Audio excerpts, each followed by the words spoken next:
O'zbekiston temir yo'llari aksiyadorlik jamiyatini ilmiy texnik kutubxonasini faoliyati bilan yaqindan tanishtirmoqchiman. Qani ketdik.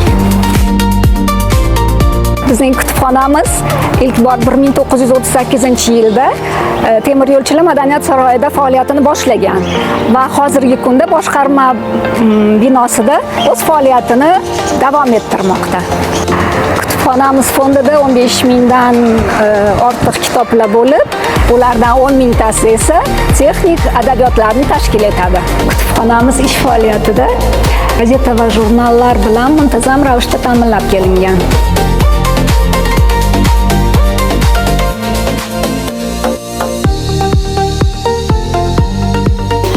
Men o'qiyotgan kitobim Abdulhamid Cho'lponning Kecha va kunduz kitobini o'qiyapman.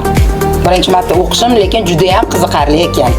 Mana shaxsiy fikrim, albatta kitobda juda ham foyda ko'p. Hozir shunaqa yurtimizda shunaqa imkoniyatlar bor. Mana bizga ishxonamiz o'zida shunaqa imkoniyatlar yaratib berishgan. Avvalambor biz rahbarimizga, prezidentimizga juda ham o'zimizni minnatdorchiligimizni bildiramiz. Mana shunaqa imkoniyatlardan foydalanib, har kuni mana shunaqa kitob o'qiyamiz. Agar siz kitobni o'qib bilsangiz, siz hech qanaqa telefonga qaramasiz. Chunki kitob o'zini olamiga shunaqa olib kirib ketadiki, o'qiganingizda shunaqa maza qilasiz. Men o'zimda shuni his qildim.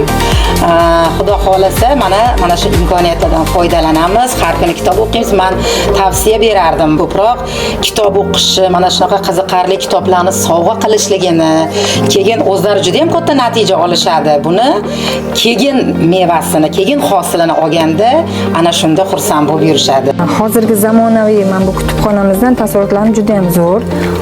Bugungi kunda ko'plab kitoblar olib keltirilgan, zamonaviy kitoblar ham, tarixiy kitoblar ham juda ko'p. Men o'zim asosan hozirgi kunda tarixiy kitoblar ham o'qiyman va asosan psixologik kitoblar ham o'qib turaman. Bugun kelib ko'rdimki, psixologik kitoblar ham olib kelishibdi. Bu menimcha hozirgi kunda ko'pchilikni qiziqtirayotgan kitoblardan biri psixologik kitoblar. Temir yo'lchilar orasida tavsiyalarim ko'proq kitob o'qishsin, chunki baribir ishdan hamma charchaydi, miya dam oladi har doim. Kitob o'qigan odam baribir fikrlash dunyosi boshqacha bo'ladi.